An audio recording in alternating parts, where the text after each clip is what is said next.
Hey everyone, it's Daniel Elwood and Robert Paul Johnson, and we are the Last Nighters. You can find us on the Launchpad Media, where they're always launching new ideas in your direction, and also at lastnighters.com.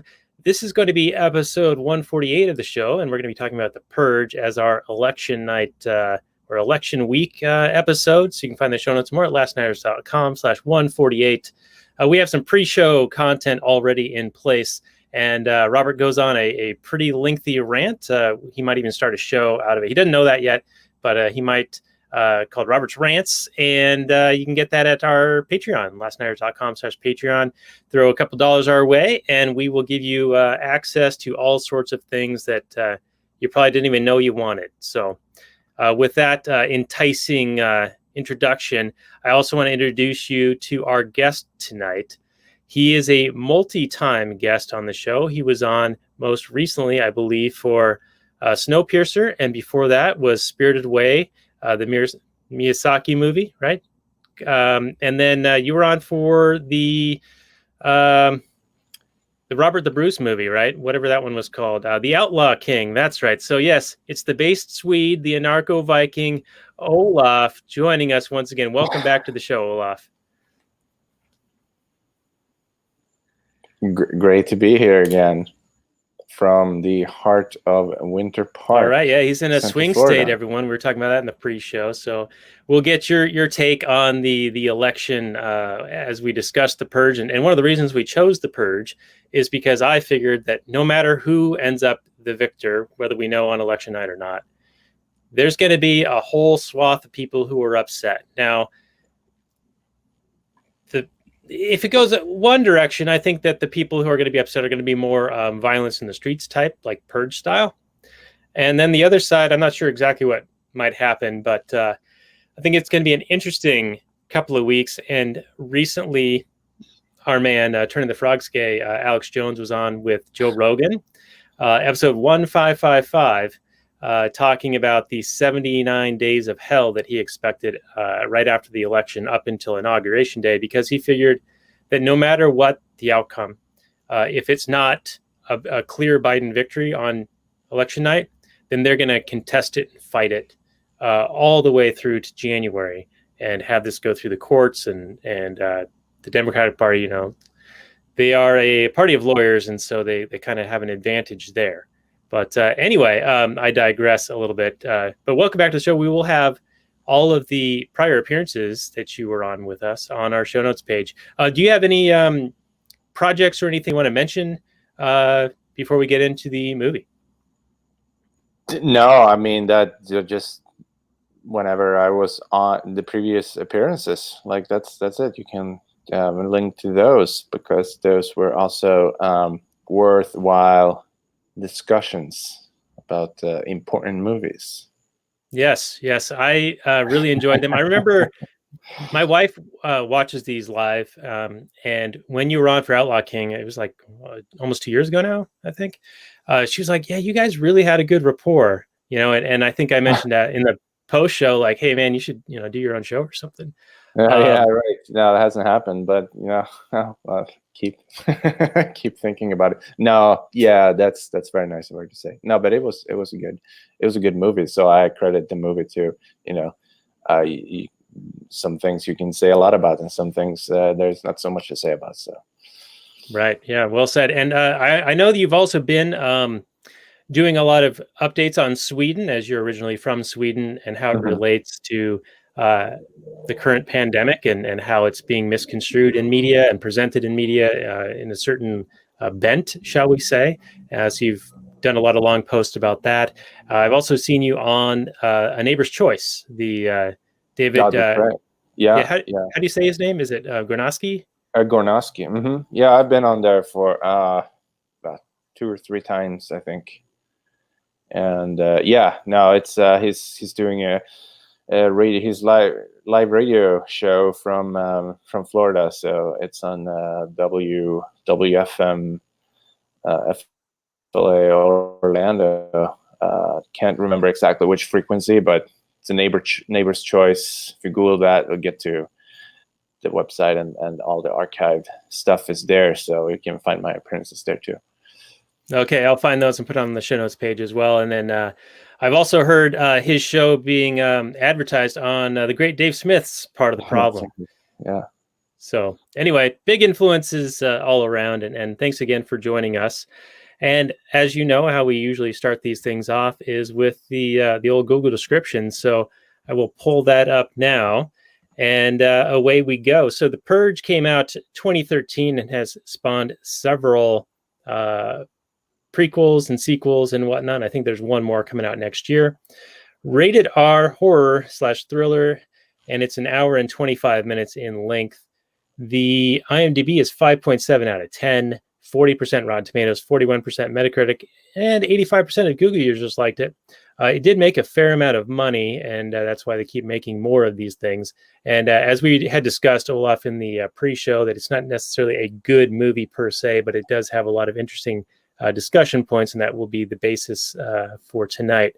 So the description is, in an America ravaged by crime and overcrowded prisons, the government sanctions an annual 12-hour period during which all criminal activity, including murder, is legal. James Sandin, played by our man from Training Day, Ethan Hawke, and his family face the ultimate test when an intruder drags the vicious outside world into their home. James, Mary, played by Queen Circe, and their two children struggle to survive the night while trying not to turn into monsters like the ones they are striving to avoid. The release date was May 31st, 2013. Director is James DeMonaco. He also did the screenplay. He wrote the screenplays for all of the movies, including the one yet to come. And there's even a television series. And I think he at least did the pilot episode for that. Budget of only $3 million. And I think that they cleared over $100 million on this thing. So they did pretty well with this. And Robert, I'll go to you for your opening on the great Purge from 2013. Ooh, the Great Purge, huh? Oh, I see. Just enabling white supremacists over here. All right. So this is one of those high concept, low budget, people just getting started in Hollywood. They got an idea and they can scrap money together to make basically what is a pilot movie.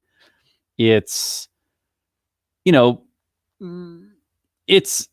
it looks pretty bad, especially when all the lights go out and then it's like Blair Witch Project.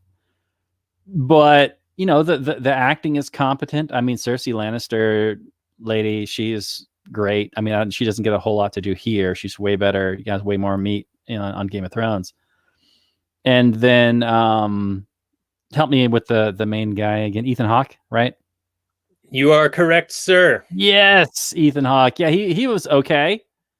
I mean, he's not the world's greatest actor, but he, did fine enough job for what he had to do. He was basically played statist, concerned dad for the most part. But what I liked most about this movie, and probably what helped it get made, was the concept. It is a bunch of flawed statist capitalists as the heroes getting attacked by a bunch of statist commies as the villains, and the capitalists kill the commies. So, I mean, what's not to love about this movie, honestly? Yeah, when it came time for the justification of why people were purging, and there's a bit of psychology thrown in. I kind of appreciated that. I don't agree with it at all. I don't think that human beings can just store up all their anger and hatred and animosity all year and then cathartically release it by killing, random guy, or even the target of your ire, and then have everything be peaceful after that. I think, as we've talked about, used to talk about more on the show, but not so much lately because it's kind of, old news. But, solving your problems with violence just creates more problems. And the movie does try to, has a psychologist come on and talk about how everybody cathartically killing and then just, getting it out of your system, basically. But once you go around killing all these people, all you're going to do is create a whole ton of resentment. The people in the movie, it only works if everybody in the world is a psychopath and can't empathize with all the people. And it's very much the case with the characters in the beginning of the movie. Like the kind of the arc of the heroes is that they're very much pro-Purge. And then they kind of learn that, oh, gee, when it happens to you, it's kind of sucks. And, these people that are dying are actually people too. And I mean, they kind of know that because they're adults, but then they also go along, or they believe the propaganda that it needs to happen for a better world. It's an individualist versus collectivist argument. It's a capitalist versus communist argument, because the main characters sell these systems, these security systems, and the enemies, the villains, are people that think you should have given it to us for free. And so I thought it was great. I thought that it was high concept. It was a high concept. I wouldn't say it's a horror movie, and it wouldn't even say it's a thriller either, because we didn't really get to know the main characters enough to care about them when they were getting killed and in danger and stuff. I was like, yeah, go ahead, kill them. Go ahead. I really don't care. I don't give a shit about these people.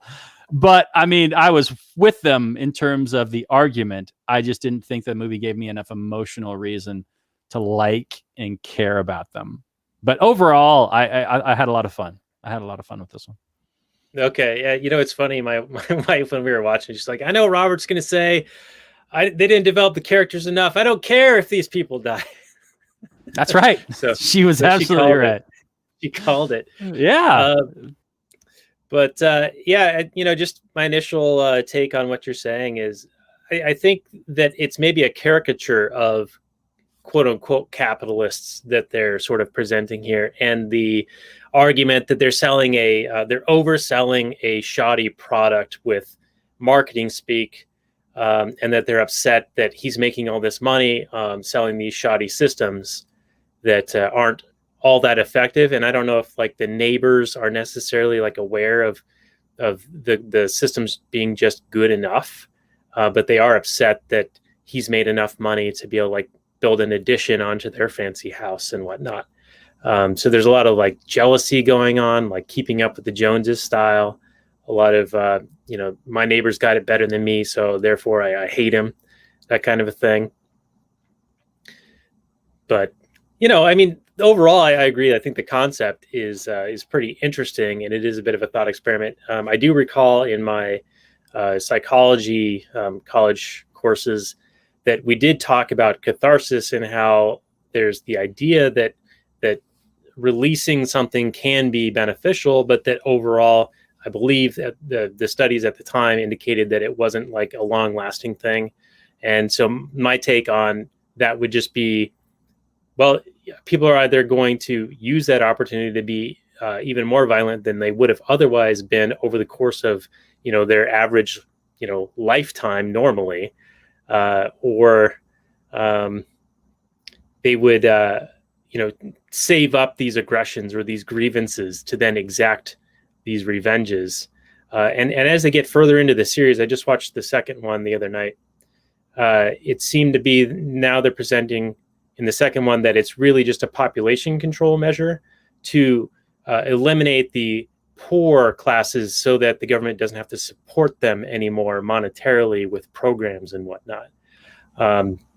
So the poor people would want to purge the rich people, but because of the security systems, they can't? Is that what you're saying?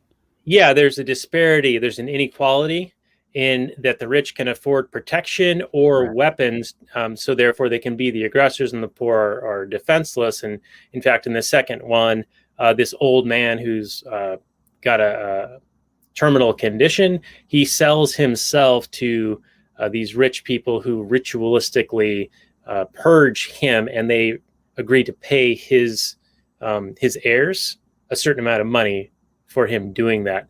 And I was like, hey, it's all above board as far as I'm concerned. Like, he agreed to do it, they agreed to pay, and he was going to die anyway. Who am I to tell him he can't do that? But anyway, we're here to talk about the first movie. But that's just, some of my initial reply to you. And then Olaf, do you have any take on the Google description, anything Robert said, or just anything that you took from the movie that you would like to bring out for discussion here? Yeah. Checkmate and cap Libertarians. Like, you see what happens when you let the state police stand down? Like, everybody's just going to go out killing each other. We have to rethink our entire philosophy. This does not work. Owned. It's anarchy out there. Like, look, just 12 hours of anarchy. Look what it creates. All this chaos and murder and destruction and everything. No, I mean, it was kind of funny like that. But no, I think, I didn't like the movie primarily because I thought it was so highly predictable. Everything was extremely predictable, from the first events with the boyfriend managing to break into the house. Like, we knew that the dad was not going to die there. We knew that that he weren't going to be the one who had to go. Like, there were these serious events, and it was not a surprise at all in any way that the homeless dude gets to be, the hero of the day, pretty much.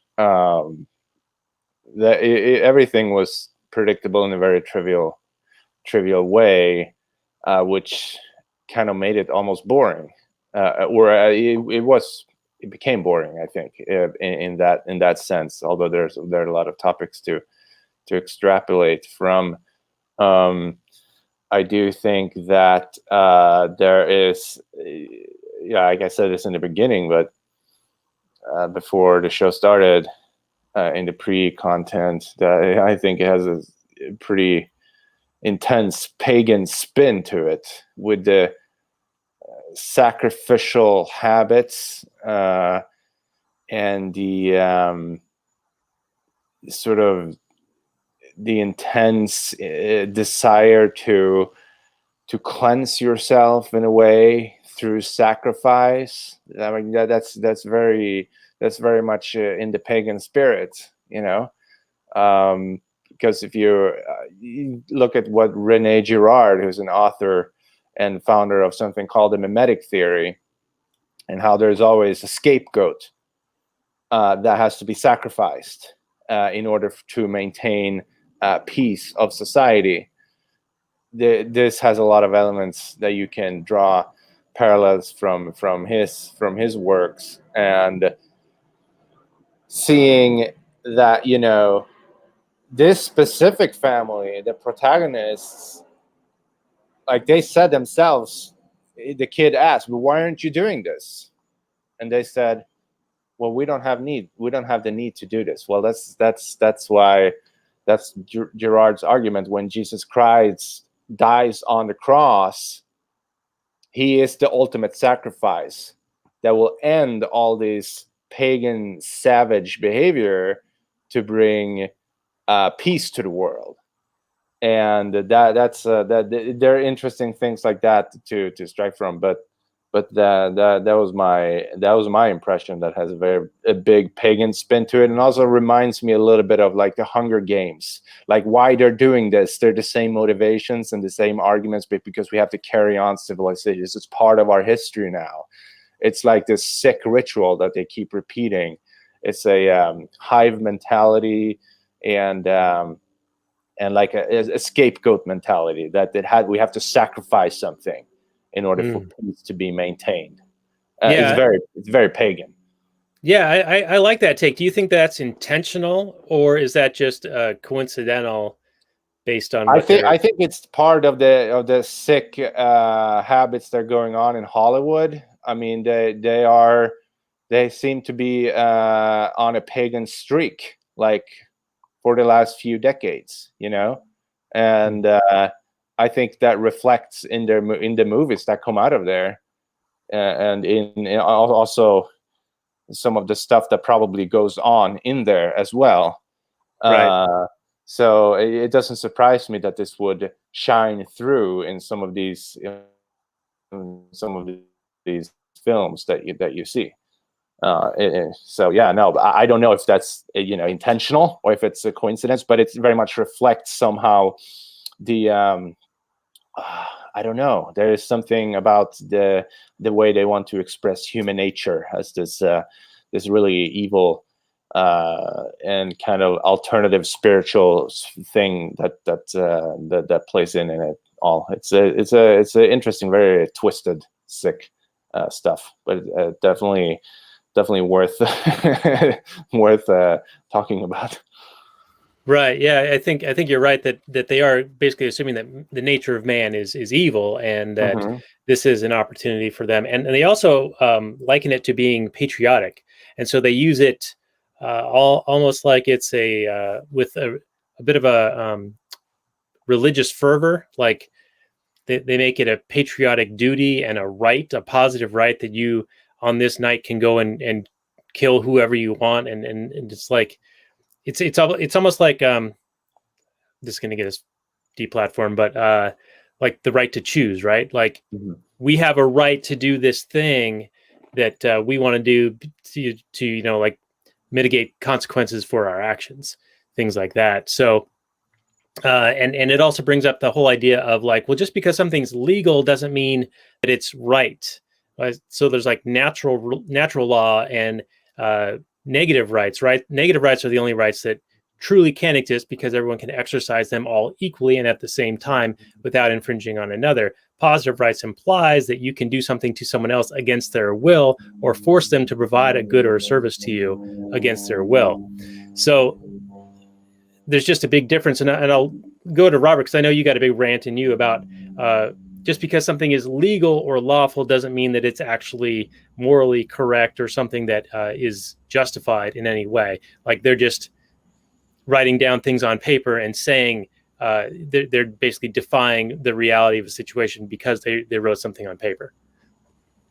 Yeah, no, for sure. No, if we could just write down enough laws, we could have our own perfect society, as if that's how that works. No, the idea that, I mean, this is a very religious film, like you guys were saying. There's even, all the ritualistic killing, like you're killing for the collective, for the state, kind of like the glorification of the nation as a whole. Like you're doing like you said, Daniel, your patriotic duty to be a good citizen, to release this animalistic anger and violence out. And this is why people go to gyms in the real world. This is why people do jujitsu, why they go running, why they do boxing. There are many constructive ways, actually, of releasing any kind of pent-up aggression. You're angry about something, you can turn it into a constructive way. You could build something. You could start a new project. You could do any number of things. But the main, it was funny in the very end of the film. What struck me the most as the most religious thing was they're all sitting around this table and they're just waiting for the magical time to appear, as if they're just waiting for the sign from their God for it to be 7 o'clock in the morning. And then as if everybody just magically agrees that the purging is over and all what happened on the purge stays in the purge, and there's just not going to be, we're back to being normal human beings. And it absolutely assumes that these characters are all sociopaths and that they don't carry the resentment from the last year's purge with them the whole rest of the year. Like there wouldn't be revenge killings throughout the year. A lot of murders are done as crimes of passion. They're not necessarily premeditated, super criminal crimes where you're going to plot out exactly how you're going to get away with it and stuff. That's why a lot of criminals are just caught, because you're just in the moment and you're pissed and shit's going down and you're not thinking about how you're putting on gloves and going to dust everything off afterwards. And I mean, you may clean up things afterwards, but it's messy because human beings react in a very sudden way when they see an injustice. Now I know a lot of people are conditioned to like call the cops and that sort of thing, But when you are in a situation where you are going to take justice into your own hands, you will do so quickly and just without even really thinking about it, because you are seeing an injustice and you are going to rectify that. Can I interject a little here? Yeah, please. So we opened the film on these mostly peaceful protests at the very beginning of the movie, kind of opening this, and sort of what you're talking about is people taking justice into their own hands. Well, it's even more amplified now as the police have kind of stood down against these mostly peaceful protests. And in fact, there's riots in Philadelphia right now, only you wouldn't know about it because they're not talking about it in the mainstream media. And I think it's because it doesn't poll well for the election for one team over the other. And I forget where I was going with this exactly, but let's see. Remind me the last thing you were saying. Talking about the immediacy of extracting justice when you see an injustice. You want to correct it immediately. Oh, right. And if you find yourself to be the only one capable of doing that, then you will act. So, I mean, if you walk in on your wife cheating on you, you might, pull out a gun and start blasting. You're not necessarily going to plan the perfect murder, walk out and then calm down and plan the perfect murder. You're in that moment. You're riled up. You are enraged at this event that you are witnessing.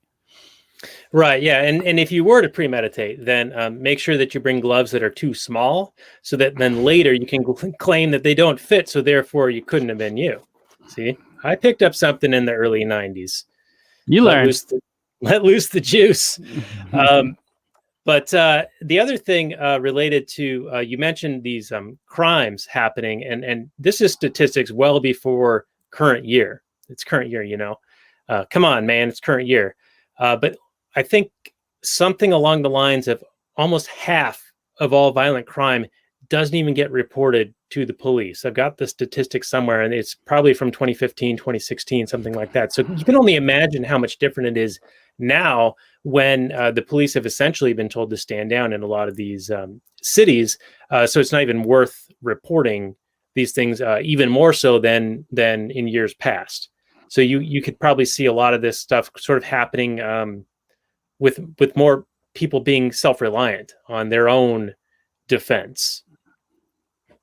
It's kind of what I'm driving at here. Fantastic. The other thing I wanted to bring up, we sort of talked about, he sells these security systems, and apparently, he has to admit to his wife, Circe, that they're not actually going to be able to prevent the what they call him, the polite stranger, from his gang of people breaking into the house. And really, it's just a matter of, like, their security systems are almost security theater. Like, they need to look imposing and be a bit of a deterrent so that they make other targets more appealing. So it's like, it's just you only have to be faster than the next guy. You don't need to be faster than the bear. You just need to be faster than that other guy that the bear is also chasing. Yeah, I thought the wife's criticism was ridiculous. She was like, I mean, I know he probably had to have a character say that in the film. Like, oh, what? This isn't actually impregnable? And it's like, and then his advice, his response was, well, I mean, yeah. I mean, it's not like we're building the house out of diamond.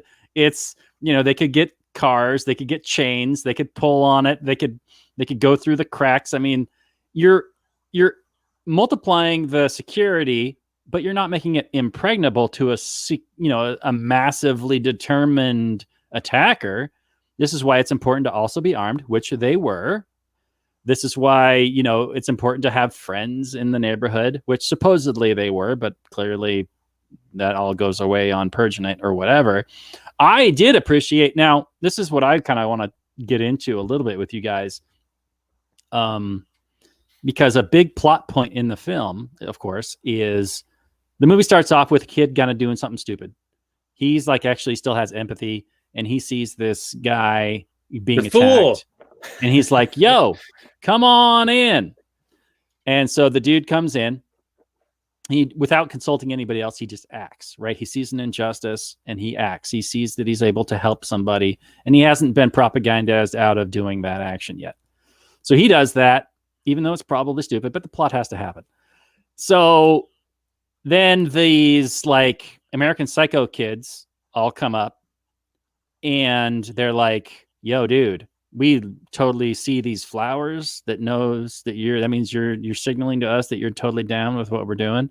And so you're one of us. This is great. Fantastic. We love you. Fantastic. Keep up the good job. But you've got this homeless scum that we were about to get our murder on with. You need to let us have him, or else we're going to do to you what we're going to do to him.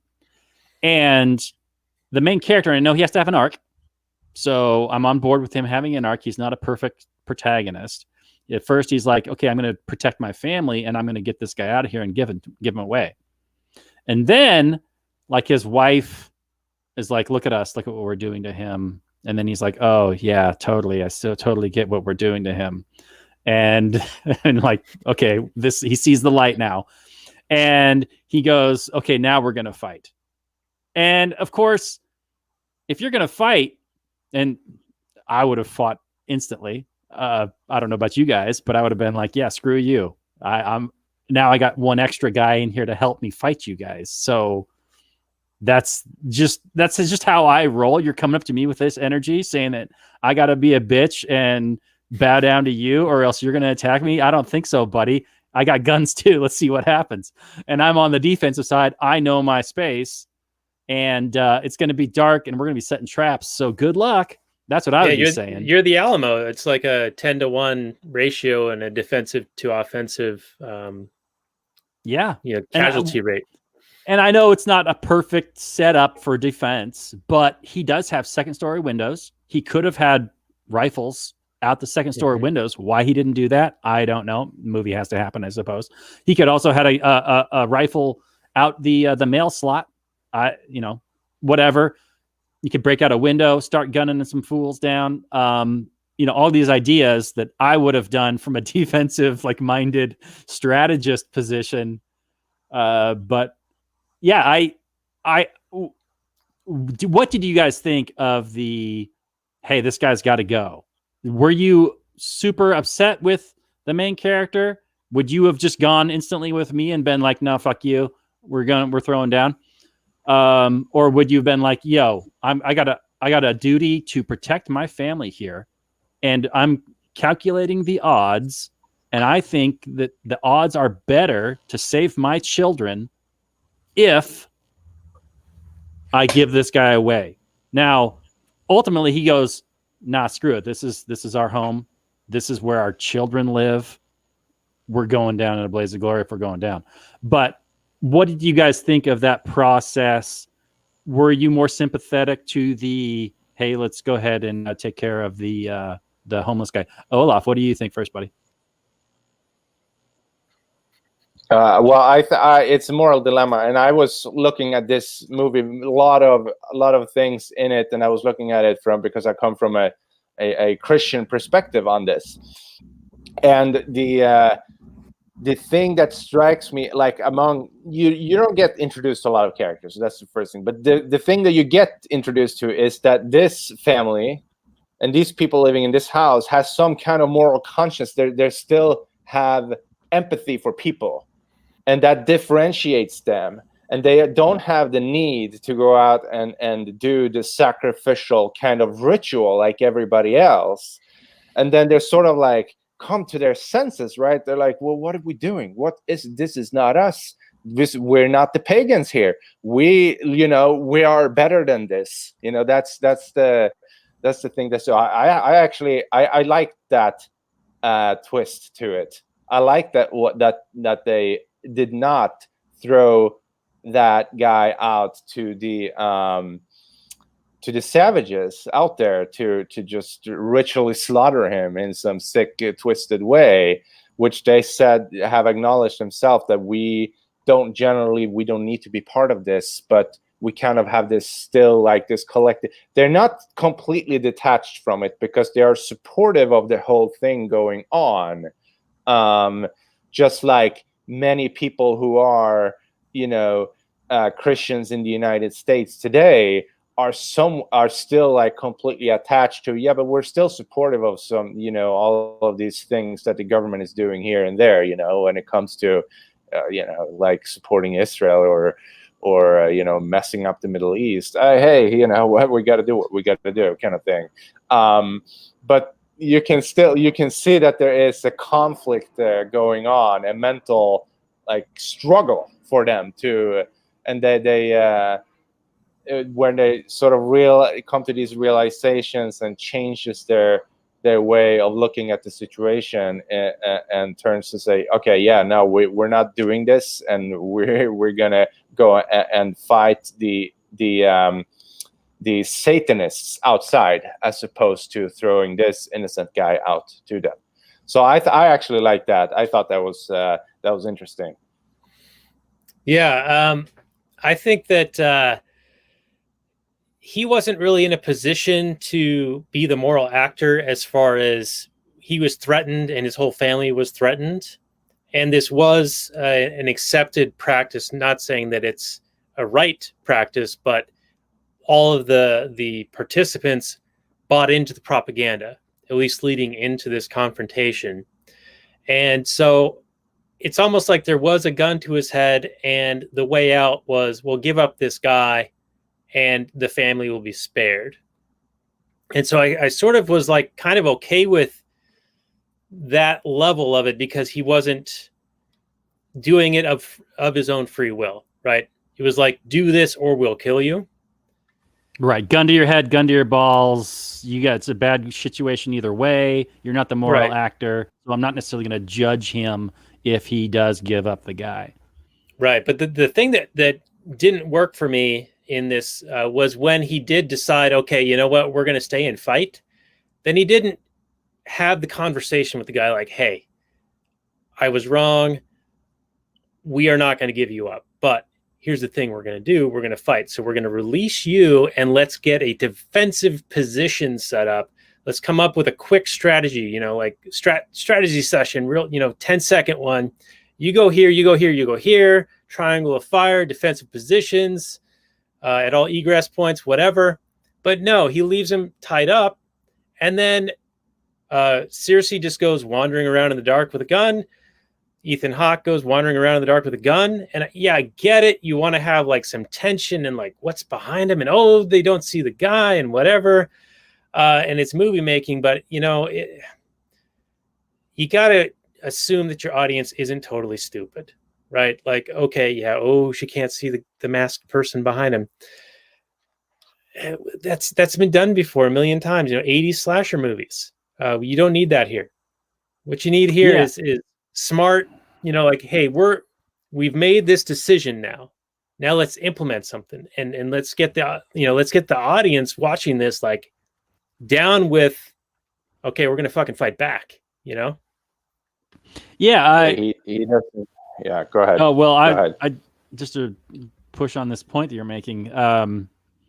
You can have plenty of tension. I know they were doing it for dramatic effect, having these like people running around in the dark, and they had a low budget, and they're kind of playing up on this, what you don't see is more terrifying than what you do see. And it's a Blair Witch kind of a thing.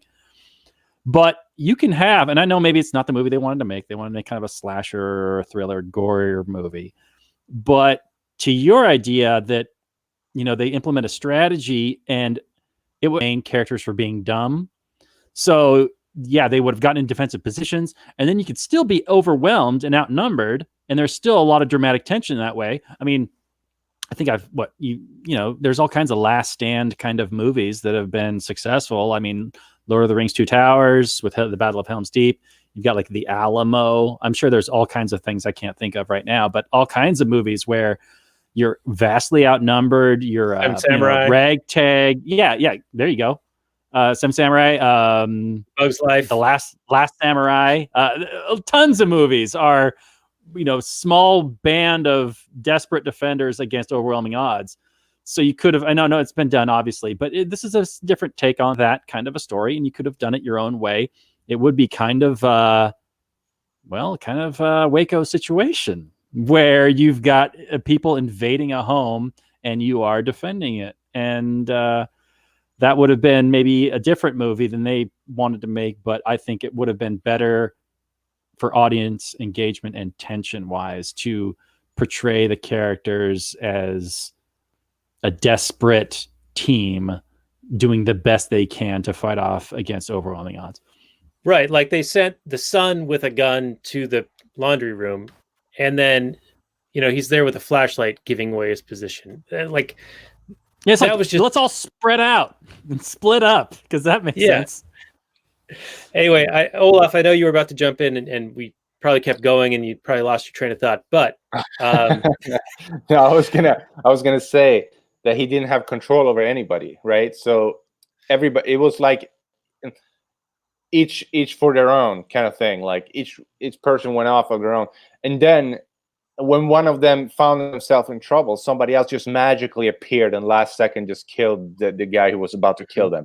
Yeah, that happened again and again. Yeah, I hated that. Like every single time. They didn't have control. Really nobody knew where another person was. There was no coordination, team coordination in any way whatsoever. And it's just like by pure luck, when they were about to get slashed in the head by an axe or something, that the other person comes out there in the door and like blows the head off of that person who was about to kill them last second. And that happens. So it's that was really frustrating to have them to be like, I'm going to get you. And then, and then, oh, he's shot in the back. Okay. I got it. Yeah. But to have the main characters have this darkened house, there's the movie. What's that movie, Daniel? Don't Breathe, where there's a group of invaders in a house and there's this blind guy, or he's deaf and blind. He's deaf and blind, or deaf at least. I think he's just blind, right? Yeah, he could hear him, and he could. That's why they couldn't breathe. Yeah, that's right. He could hear him. So he's walking around the house. He knows every inch of that house, and he's terrifying, right, to these ragtag invader people. It could have been a really fun tables turn kind of a situation where you lure in these invaders into your home, and then the lay of the land.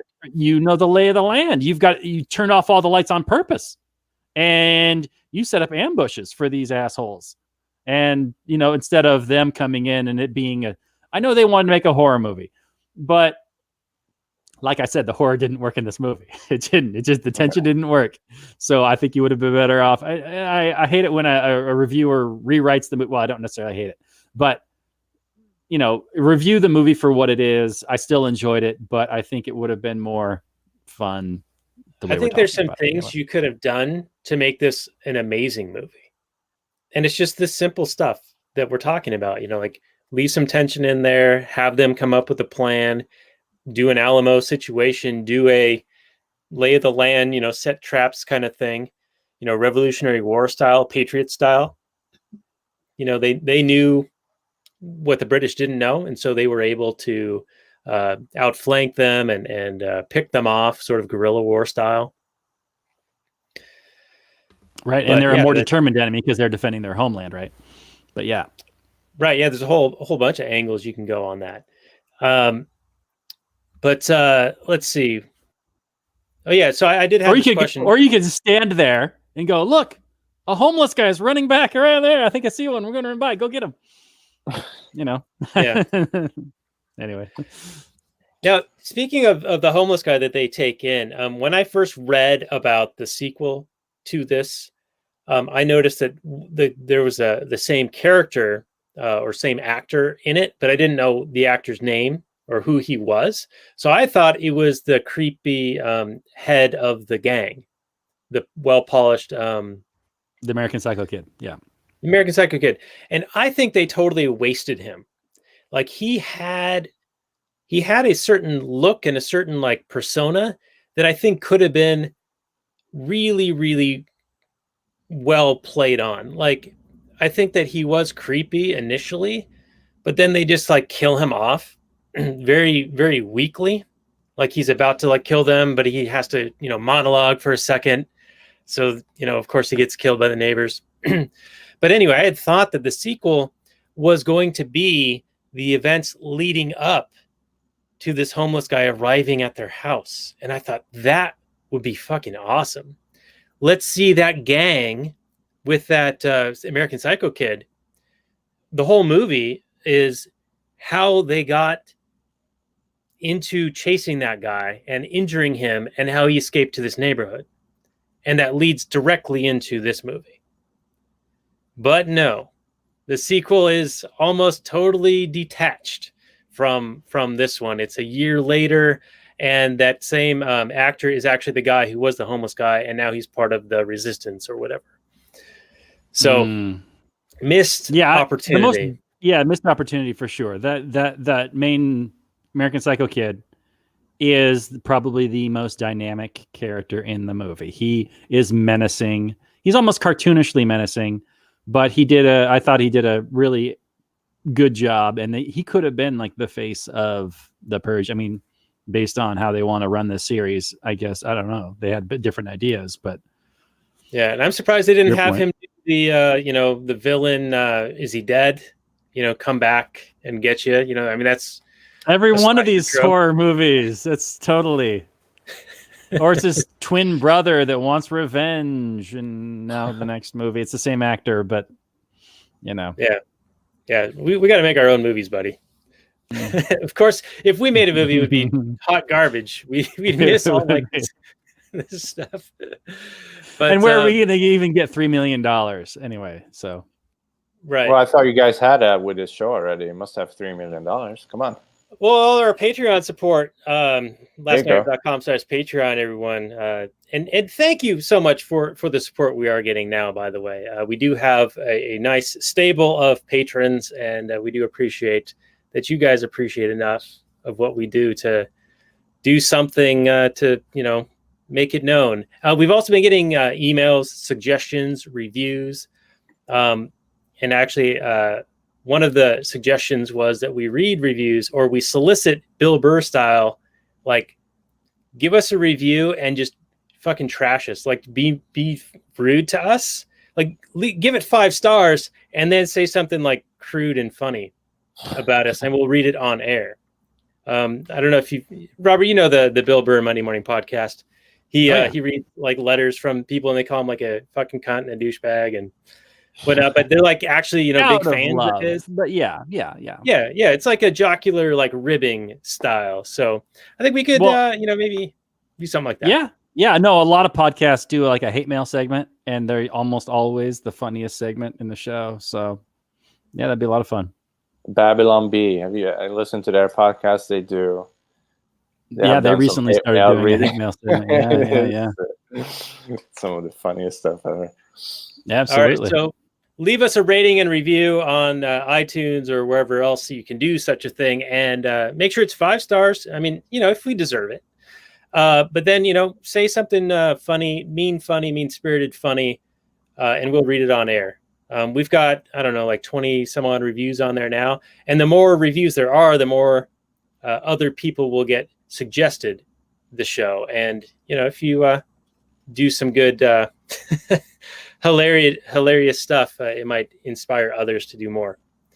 But anyway, let's get back to the movie. Olof, did you have any notes or things that you wanted to cover before we are actually getting low on time, unfortunately? Yeah, no, I mean, I think the important thing that we should emphasize more, I think, is the play on egalitarian envy that is in there from the people in the neighborhood, and it's creepy to see because it's not that far-fetched from reality today. Oh yeah, because that's how what people want to do with those who are much better off.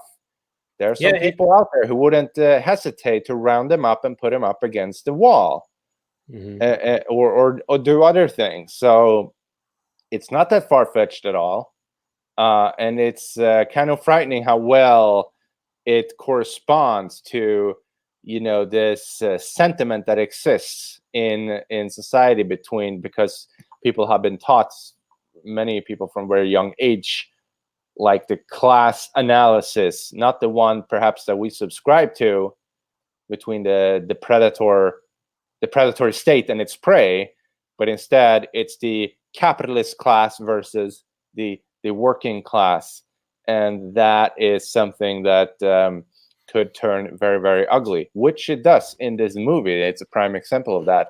So that's one type of scapegoat. They always need a scapegoat. Remember, that's the pagan ritual. So whether it's the rich capitalist or the homeless guy, see the contrast? They're both scapegoats for the ritualistic killing that exists. And it's the same type of sentiment that exists towards both of them. One is the egalitarian envy towards the the salesman and his family and their huge, humongous mansion that they live in and all their wealth that they have, and the neighbors hate them because of their wealth and success. And on the other side, you have these kids, these psycho kids who hate this poor dirty bag because he is, the scum and low kind of lower society, and they just want to purge him because of who he is. So there is two different spectrum of how you see that scapegoating mentality taking place and how it manifests itself. That I think that's like the most important, the most interesting part of the entire movie is, to me at least, is that the contrast between both of these sides are essentially ritualistic scapegoats to the masses, to the mob.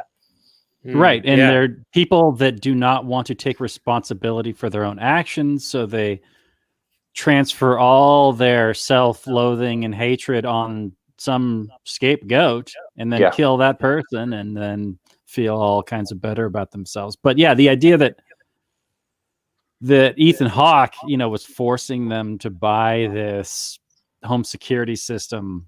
Obviously, they valued the home security system more than they valued their dollars. So to get upset at that, I mean, how they see Ethan Hawke as somebody to be murdered as opposed to someone that they are happy that is in the neighborhood because he is providing these home security systems to them for obviously a price that they can easily afford. Is just beyond. I understand it happens all the time. People resent Amazon and Walmart for making their lives better every day, but it's really on display here in this film, the scapegoating, because they just don't want to take responsibility for their own actions, that they voluntarily bought this security system, that all of a sudden now they're upset that he went and took the money that they paid for the security system and bought an addition on his house. Why would you give a shit? Aren't they happy that they have the security system? I mean, aren't they? They're using it, right? They're not the ones getting their houses invaded. Right. And like, the other thing is, imagine like live, because that was a wealthy neighborhood too, right? So it's like, I have 2 yachts and you have 4 or 5 yachts. And now I'm upset because you have 5. Why can't I just go back and enjoy my 2 yachts that I have and live my happy life? I have to, I hate you. I already live in like abundant luxury. Like all of those people, you could see the neighborhood, right? Every one of those lived in a gated community in abundance of luxury. We're obviously wealthy. To be envious of someone who has just a bit more than you when you already are in the, it's absolutely ridiculous. What is it, the top 1% or whatever? Top 1%, for sure. And that's an argument I think I've heard on Tom Woods. He's mentioned that, like, your average Bernie voter who complains about the 99 or the 1%, that they're part of the 99%. Well, they're looking at a very narrow view. If you consider, there's over 7.5 billion people on the planet. Well, if you're making, an average wage in the United States, well, guess what? Worldwide, you are the 1%. And yet, those are the people out there, rioting and burning down cities to send a message and stimulate the economy, according to a Krugman type. So that's a lot of fun. If you have a refrigerator, you're like in the top 50% or something like that. It's crazy. I mean, a lot of people around the world still don't necessarily have all the amenities that you even the poor have here. Right.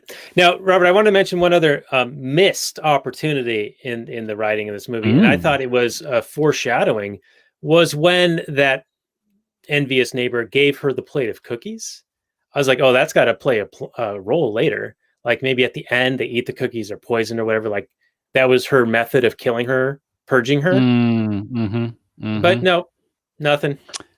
Yeah, and then the obvious little robot that the boy has, I thought that was going to play a bigger role, or at least a role more at the end. I mean, he uses it throughout the film a little bit, especially when the lights first go out. But I thought it was going to be more of a thing, but it didn't really turn out to be. I don't know. Right, and his secret hiding hole. Yeah, and it just seemed like I mean, the guy I think he had a good concept for a movie, but he's not necessarily the most seasoned screenwriter. So I think if he had passed the script around to some more, guys that kind of knew their chops a little bit better, they could have punched it up a bit and worked it, and kind of massaged it into more of a satisfying story. But it's probably a young guy. That's just my guess. Guy that's maybe been working for a while in Hollywood, but finally has a chance to get his script made, and he's just not this, guy that's done it a million times. It's probably one of his first scripts he's ever written. And for the most part, it's decent. We've kind of torn it apart a bit, but he had a pretty good concept and he executed it fairly well. And I gotta kind of cheer on this guy. I know that like you say, the subsequent films turned into more of like a class warfare, but what I don't know is what position the movie takes. Is it that these people, because in this film, I very much believe that it is the property rights capitalists who are the heroes in this film, and that the commies who just are the jealous, kill it all, ritual sacrifice, we should get shit for free, are the villains. So that's a very different position than from what I understand of the sequels. Not to say that artists don't learn new things and change their mind and explore different views in their work, but do you understand that the subsequent films to be more kind of this communistic class warfare kind of position where it's like, yeah, rich people are evil, that kind of thing? The second one, and that's the only other one that I've seen. Yeah, it's played up a lot more, where there's actually rich people doing auctions for being able to go into a controlled environment and hunt people who have been captured off the streets and brought in to be purged. So there's very much a anti-rich message in how the rich are heartless and not humanitarian at all, treating the poor as if they are less than human. Do you know who the main character is? Is it one of the people captured, or is it one of the people on the inside being the purgers, and then he changes his mind because he realizes it's evil? The main character, I believe, it's a bit of an ensemble, but the main character is a cop who his son had been killed by a drunk driver, and so he's been plotting his revenge for the year, waiting for Purge Night. And so he goes out on Purge Night to go and exact his revenge. And along the way, he sees some innocent women fighting back, but being outnumbered, being attacked by government agents. And so he gets involved with that, and then they end up all getting rounded up and brought into this rich auction hunting man, the most dangerous game. Okay, so he is one of the getting purged people. Right. But he does intend to style. purge. He does intend to purge one person. Okay. So he's a flawed main character then, for the most part. Yeah. I mean, he ends up not actually doing it, and then that guy saves his life at the end. Spoilers, everyone. It's spoilers all the time on this show, of course. Now, I wanted to ask, let's see, at the very end, whether counting down the clock, like you mentioned, they're just waiting till 7 a.m. for whatever reason, the woman at the table tries to grab Cersei's scepter, her gun.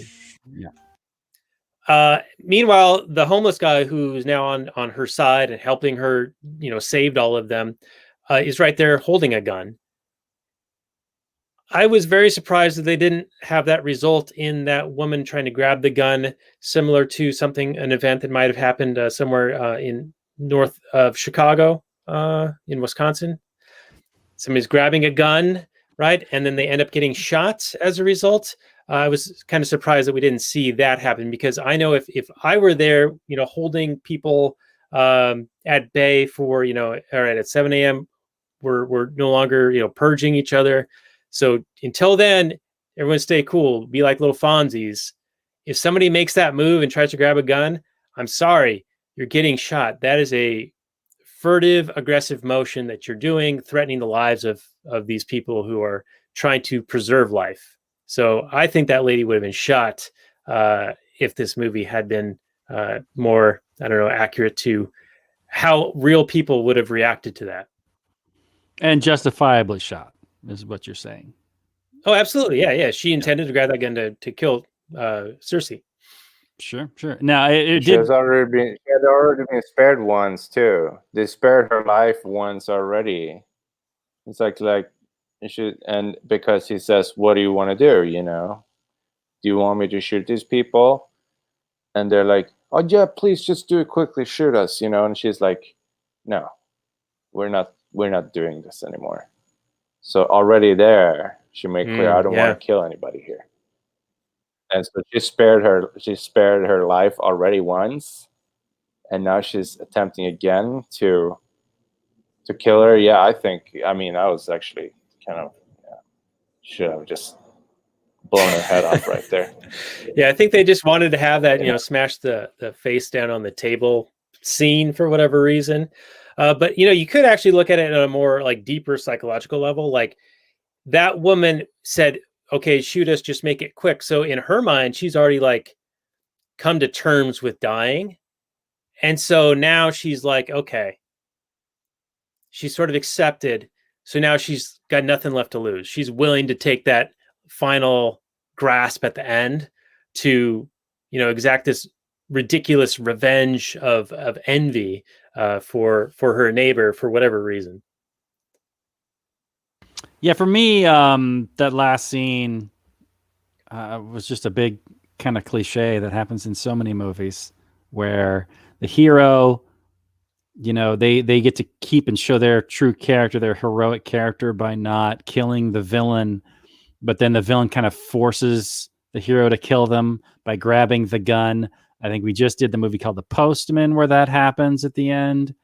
I can't think of all the times it's happened, but it's especially back in the 80s and the 90s, it happened a lot, where the hero's just too heroic, too good, and then they're not going to kill them at the end, but then the villain does something and you're forcing the hero's hand, or they kill themselves or something like that. I like your take on it, Daniel, that it's very, in a real life situation, she was absolutely going for a weapon to do with the intent to do harm.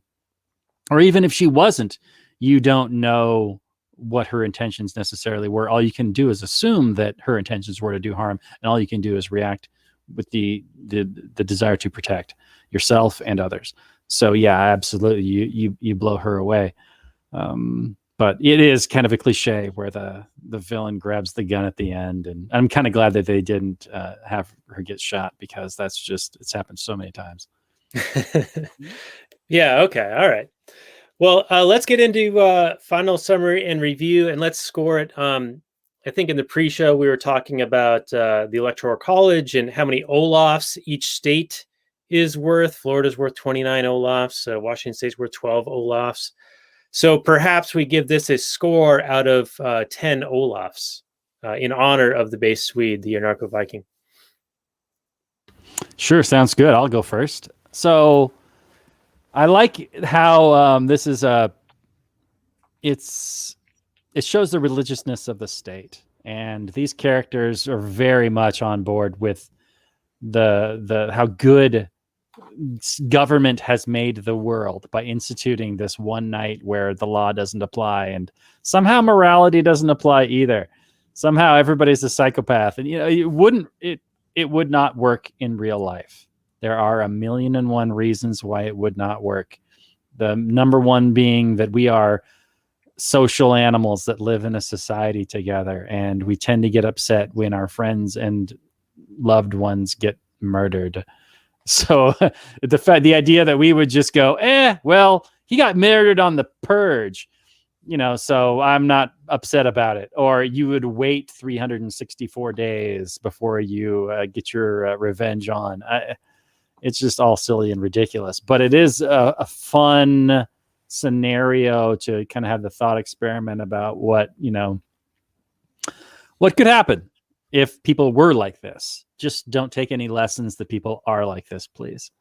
I did appreciate that they specifically mentioned when they were talking about the Purge happening that night, that as a reminder, the bureaucrats, the government employees are immune from the Purge. So you can't go and kill all the government people, because of course you can't, because they would be like on the chopping block first thing if the Purge was a real thing. We're exempt. I mean, this is a great idea, but we can't be a part of it. We're totally exempt. We can't, what would you do without us? Who would come up with these great ideas?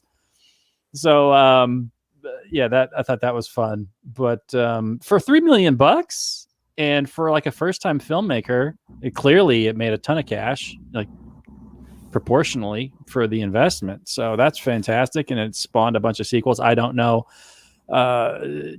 the quality level of those. I know one of them's called Purge Anarchy. Yeah, that's number 2. Probably bad take on anarchy, if I can assume. But I will give this, because I had more fun at the movie's expense than I legitimately had fun. I think the execution was bad, and we got into that and the reasons why. There was no tension, that sort of thing. So I can't give it like a super positive rating, but in a way that it's like a bad movie. Like, it's a bad movie, but it's better than it has a right to be because of the concept. So I'm going to give this 7 masked Olafs out of 10, but it's a low 7. It's more of a 6 than a 7. But I got to give it a 7 for the fun factor that I had and the good discussion that it prompted. So that's my rating. All right. That's pretty good. I think that we did poke a fair number of holes in it. And again, it's another one that's like a really good concept. I feel like similar to The Postman, really good concept, kind of poor execution. And I sort of blame The Postman on just Kevin Costner taking on too much. That's sort of what we talked about in that episode. On this one, I think, it's probably related to this is maybe his first effort, and he he knew he had a good concept. He got investors, and he started making the movie, and he just missed some of these areas that could have made it a little bit tighter, adding a little bit more tension and adding a little bit more of like interesting things or reasons for things to have happened and have them kind of tie together, which of course we can armchair quarterback all day long. But I felt like this was maybe a worthy episode or a movie to do for the election time, because I think that, after having 100 and some odd days of mostly peaceful riots in many major cities in the U.S., we can only imagine what the flashpoint's going to be next Tuesday as a result of whatever ends up happening. So overall, I think it's good premise. Bit of a sloppy execution, could have been a little bit tighter. I think that at least the sequel, it actually got more favorable reviews than this one, which is a bit surprising because I liked this first one better. I have not seen the third one in the installment, which is called Election Night, or the fourth one, which is called The First Purge, so it's a bit of a prequel. And then the one coming out next year is, I believe, titled Purge Forever. So anyway, it did enough to spawn off sequels and make a bunch of money. So good on them for that. And it was a very interesting discussion. I'm really glad that we had Olaf on for tonight. And I will give it 6 unmasked Olafs for my rating, and we'll go over to Olaf for his rating and review. Number of yourselves, please, sir. Yeah, I'm gonna give it the lowest so far. I'm gonna give it 5. And some of them might even wear masks. I don't know, because it was a little bit, yeah. Anyway, no, I think the cool stuff in the movie that you can, it's because it's not a new concept. I do recognize some of this, from like the Hunger Games, where they play on the same, they refer back to this ancient, almost human practice, of this religious sacrifice that been going on for a very long time throughout human history. To pacify the population, they need this thing to occur to pacify whatever gods they have and to not create too much tension. So they organize all these types of events, whether it's religious or animal sacrifice, and these kind of weird stuff, uncontrolled, kind of chaotic events to occur to control their these animalistic instincts almost in the population. So that part was very interesting to witness. I think where the weak stuff is, I think the plot is very simplistic, is highly predictable. Some of the things going on in kind of I know it's a low budget setting and everything, but I thought that it was the plot did not satisfy. It appeals to a very kind of lower spectrum of the IQ in the population, I think. And but yeah, no, as you said, and that what Robert said about, and that we forgot to discuss, and that I now remember, was the announcement that the state bureaucrats there are exempt from this. Like of course. What do you do? What do you do with these people?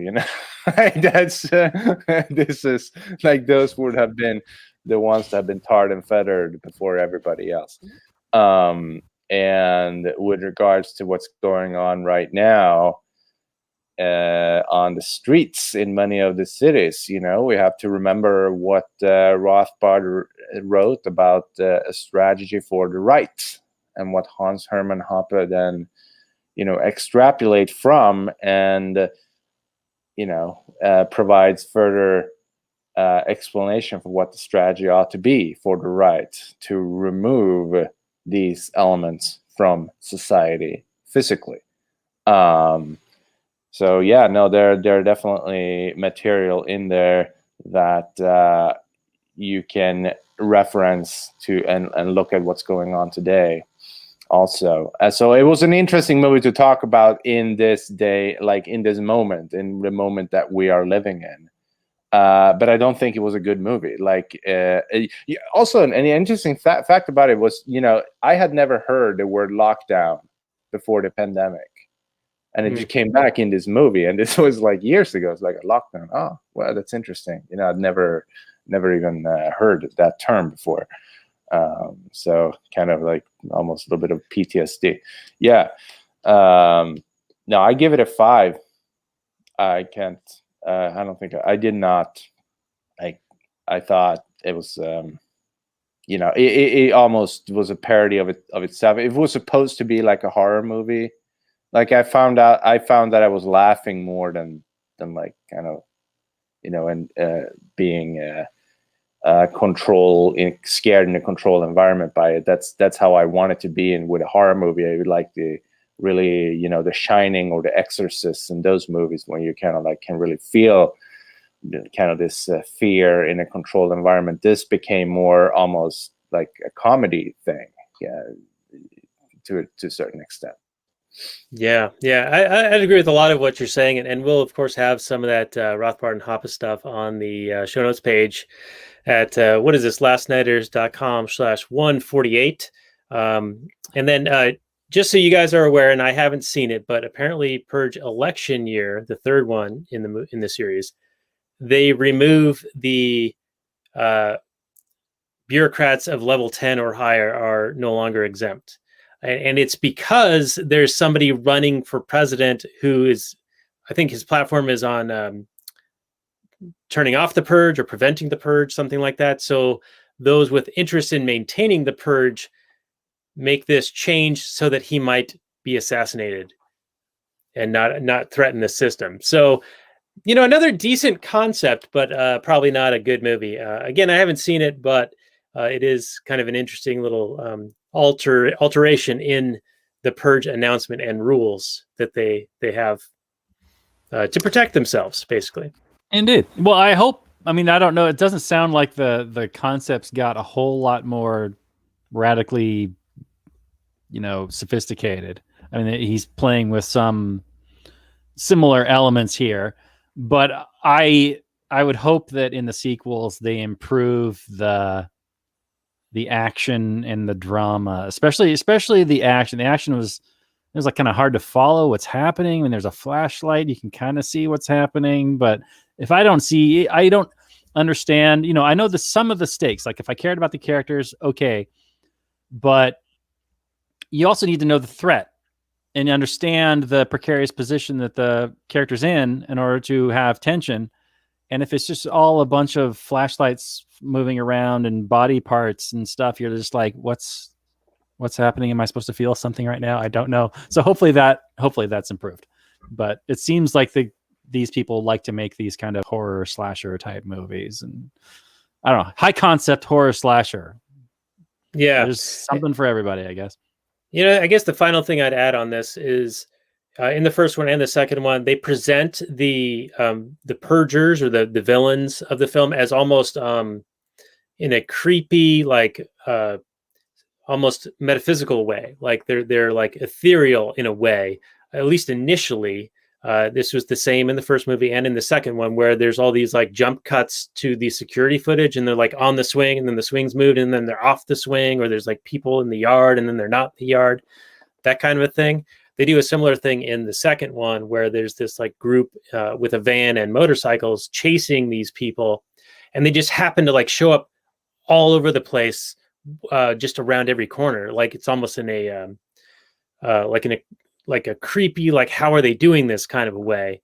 But then by the end of the movie, it's like, oh, he's just a guy trying to sell them to the rich people, and it's just like, okay. So he's not mystical. Well, that kind of falls flat then. Anyway, another concept that's like not well executed, and I think that's sort of the MO for what we see here. High concept, not great on the execution, and missed opportunities. That's the other thing. You when you're watching, you're like, oh, I want this to happen, and then you see what they do, and you're like, all right, well, okay, it could have been so much better. It like Olaf was saying, there was a lot of predictability going on here that they could have played with probably a bit.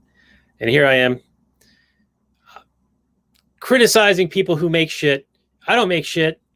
All I can do is fucking shit on inward singing. I don't create.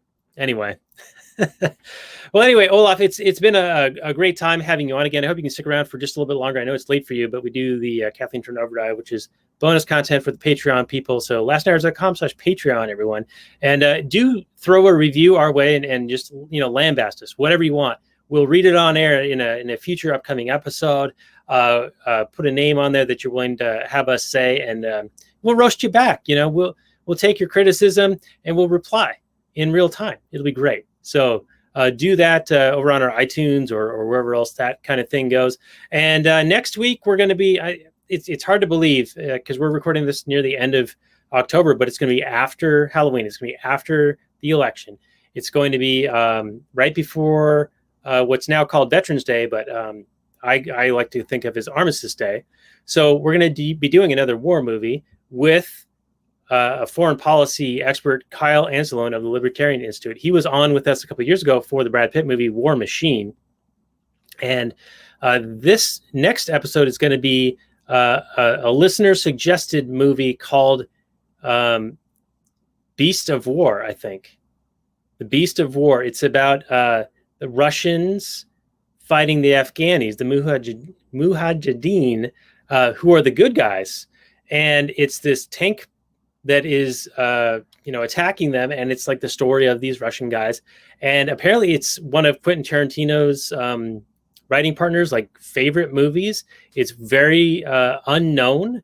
It didn't get a lot of play, but it's apparently really well done. I have not seen it yet, but it is available on Amazon Prime. So Kyle Anzalone will be on for that next week. Beast of War. I will have a link to that on our show notes page as well. So that'll be at lastnarratives.com/148. And of course, you can find Olaf's previous appearances there, the Rothbard and Hoppe articles that we were talking about. And we look forward to having Kyle on next week. And thanks a lot for being our guest, Olaf. We'd love to have you back again, maybe in a couple of months. And with a movie that you've seen and want to do. Of course, when I asked you on for this, you hadn't seen it. But I'm glad that you're willing to watch it and then come on and talk about it. We had a really great discussion with you. So thank you. Yeah, thank you. All right. So, Robert, any final words for our audience before we get into that Kathleen Turner Overdrive? What can people do? When can they expect to hear the second episode of Robert's Rants? I didn't even know there was going to be a first episode, Daniel. So who knows, man? You ask me a question and then you don't interject for about 5 minutes and I'll just rant about something. But it would be nice if you could get me fired up, before and make it be something personal to me or something I'm really passionate about. But I don't think you have a problem doing that. So you can expect that in the near future. You can support us at patreon.com/lastnighters. You can go to Trepster.com and buy some merch. You could just tell your friends, do a review like Daniel was talking about. Roast us if you like. If you totally disagree with any aspect, if you think we're ugly, if you think we smell, if you think we who knows? I don't know. If you just disagree with us in any way or even just want to be funny, that'd be fantastic. Yeah. But anyway, we'll be back next week with the Beast of War or something like that. The title, not exactly sure, but yeah, it's supposed to be really, really good. Yeah, the Beast of War, I believe, is the title, and I will make sure to have that on the show notes page just in case I'm wrong. But I'm looking forward to that, and we will get into some Kathleen Turner Overdrive right after this. So with that, I'll say safe night, everyone, and good night from last night. Peace out.